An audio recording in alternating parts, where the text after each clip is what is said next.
All right.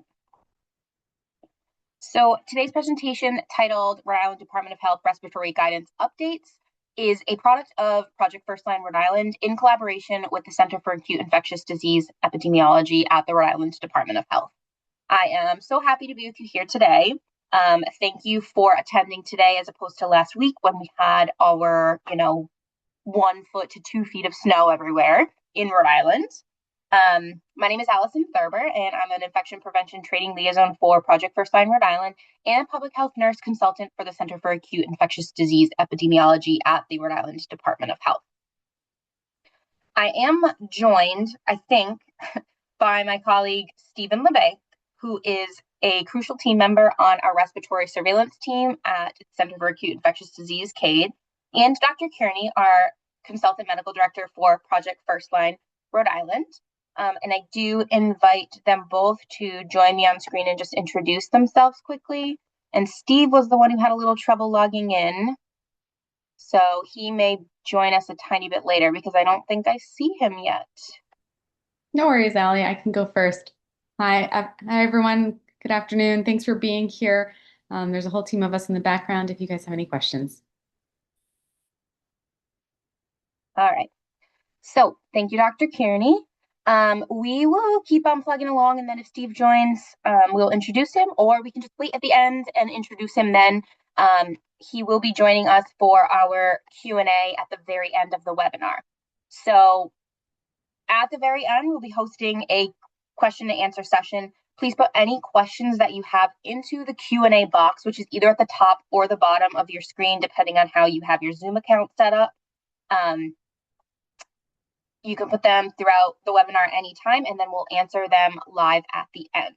The chat box you can reserve for communications with any of the attendees or with our team. Alrighty. So let's take a look at today's agenda. We're going to discuss respiratory virus and symptoms overview. We will discuss Rhode Island respiratory virus burden, go over CDC healthcare worker recommendations, then go over the RIDOH, Rhode Island Department of Health, healthcare worker recommendations, and then we will go over resources and references and have our Q&A. All right, so the Rhode Island Department of Health, which we refer to as RIDOH, has developed guidance for healthcare workers.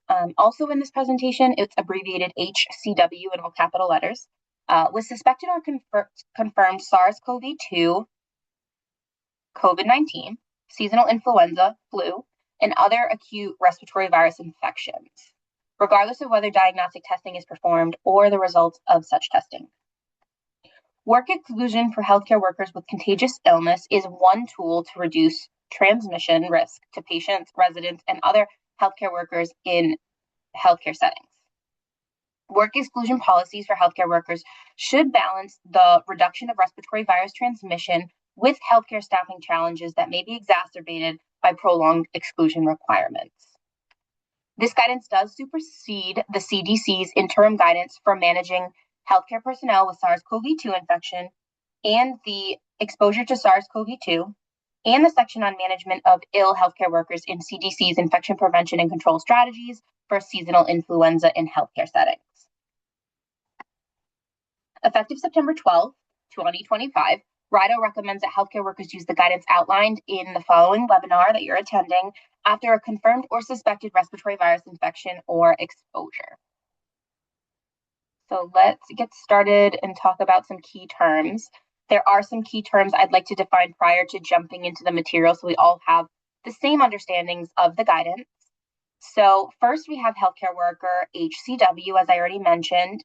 This means any person who is temporarily or permanently employed by a healthcare facility or who serves as a volunteer in a healthcare facility, or any person who is compensated by a third party that has an agreement with the healthcare facility to provide staffing services or has or may have direct contact with a patient in a healthcare facility. So anybody who is in a healthcare facility who is getting paid or volunteers, you are recommended to follow this guidance. So this is including but not limited to physicians, physician assistants, nurses, nursing assistants, therapists, technicians, clinicians, social workers, pharmacists, lab personnel, autopsy personnel, any contractual staff not employed by the healthcare facility. Basically anyone if you have contact with patients. People not directly involved in patient care, but potentially exposed to infectious agents that can be transmitted from person to person, such as volunteers, clerical, dietary. Those also count as healthcare workers. Healthcare settings, essentially just places where healthcare is delivered, refers to places where it includes but not limited to acute care facilities, long-term acute care facilities, inpatient rehab, nursing homes, physicians' offices, mobile clinics, vehicles where healthcare is delivered, anything of that nature. And then we have respiratory viruses. Respiratory viruses are viruses that cause illness in the respiratory system. These illnesses share similar symptoms, risk factors, and prevention strategies. Common examples include flu, COVID-19, RSV, adenovirus, rhinovirus, enterovirus, common cold, parainfluenza, and parvovirus B19, which is also known as Fifth disease. Alrighty. So what are respiratory illnesses? Respiratory viruses refer to all viruses that cause illness in the respiratory system. Symptoms include cough, shortness of breath, sore throat, ruddy nose, headache, myalgias, also known as muscle aches, chills, fatigue, and or fever.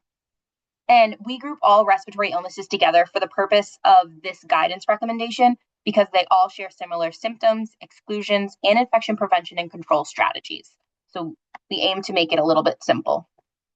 This guidance does not apply to novel influenza A virus, including H5N1 avian influenza, Middle East respiratory syndrome, also known as MERS, or other pathogens for which distinct and specific public health guidance is available.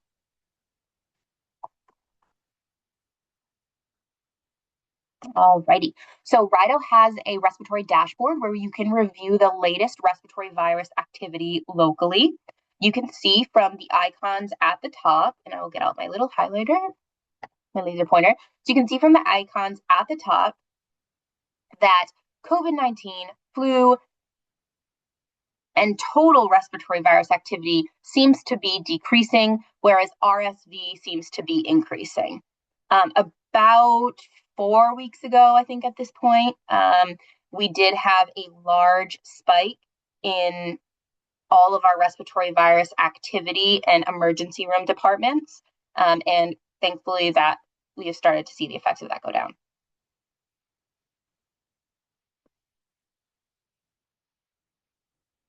All right, and then in the dashboard, RIDOH also displays hospital admissions and COVID and flu associated deaths. So this graph does mimic the overall trends that you did see in the hospitalizations. And you can see at the bottom, we just put a number to our COVID and flu deaths here.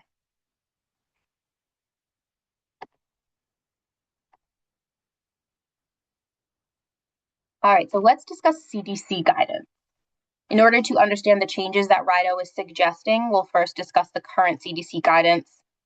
So staff who are ill with respiratory symptoms should be instructed not to report to work, reminded of adherence to infection prevention control strategies, and excluded from work until at least 24 hours after they no longer have a fever without use of fever-reducing medications such as acetaminophen. Those with ongoing respiratory symptoms should be considered for evaluation by occupational health to determine appropriateness of contact with patients. There is no CDC guidance for healthcare workers who test positive for influenza and don't have symptoms, or for those who are exposed to a positive case of influenza. So this is influenza-specific CDC guidance. And I mentioned that RIDOH is grouping them all together. So we're just going to look at the individual guidance from CDC right now. So then we have our CDC COVID-19 specific guidance for healthcare workers. And this guidance is the current CDC guidance for COVID-19 and refers to persons with mild to moderate illness in those who are not moderately or severely immunocompromised.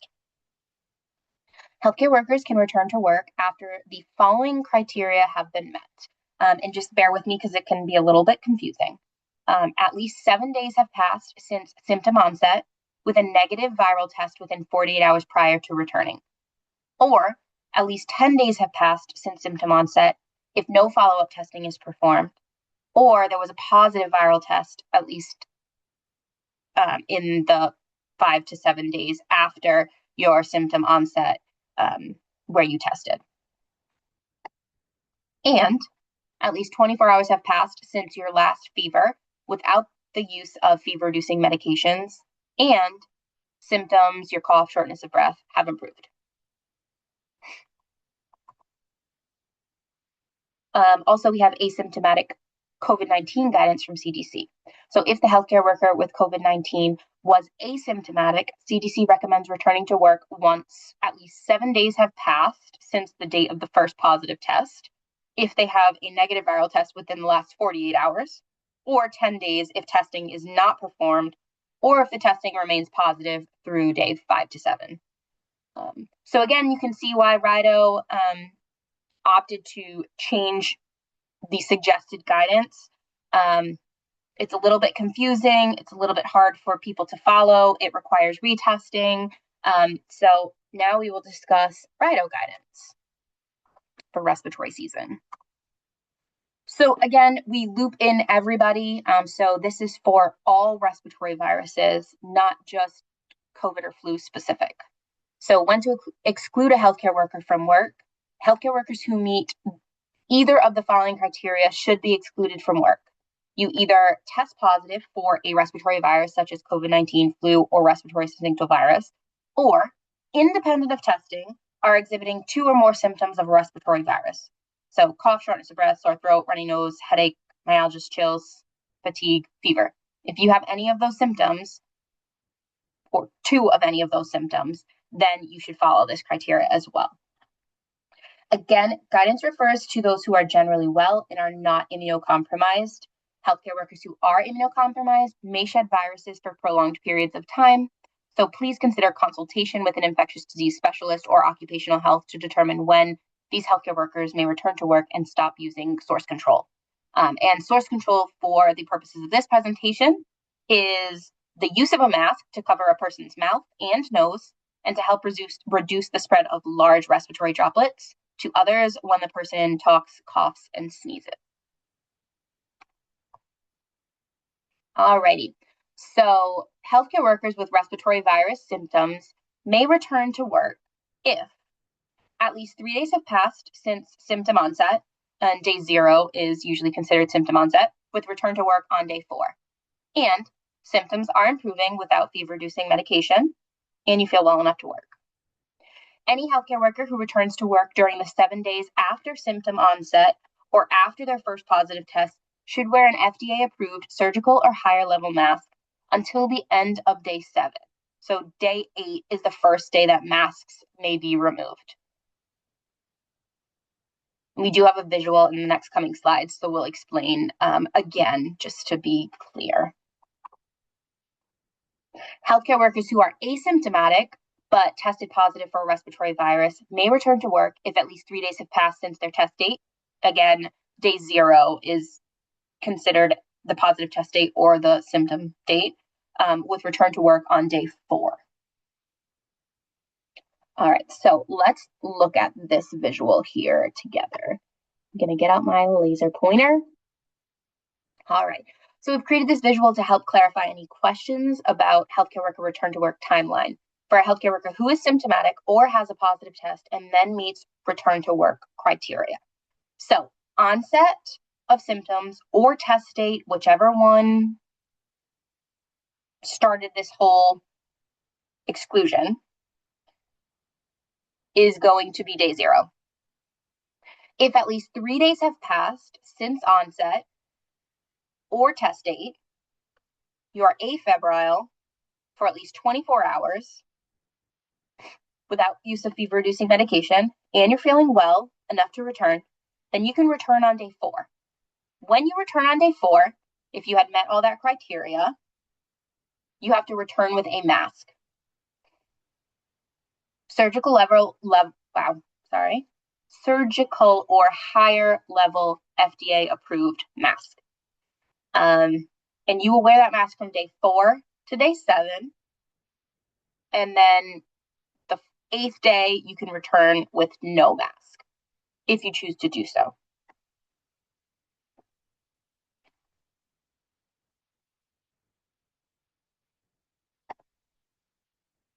Shut off my pointer. All right. So RIDOH does then go a step further, recommending source control for those healthcare workers who have been exposed to respiratory viruses. So asymptomatic healthcare workers who have been exposed to someone with a respiratory virus do not need to be restricted from work as long as they remain asymptomatic and wear an FDA-approved surgical or higher level mask for 5 days after exposure, and they self-monitor for symptoms. So you're exposed, you wear a mask for 5 days, monitor for symptoms. If at any time you become ill and get symptoms, or you test positive, then adhere to that RIDOH exclusion guidance that we just went over.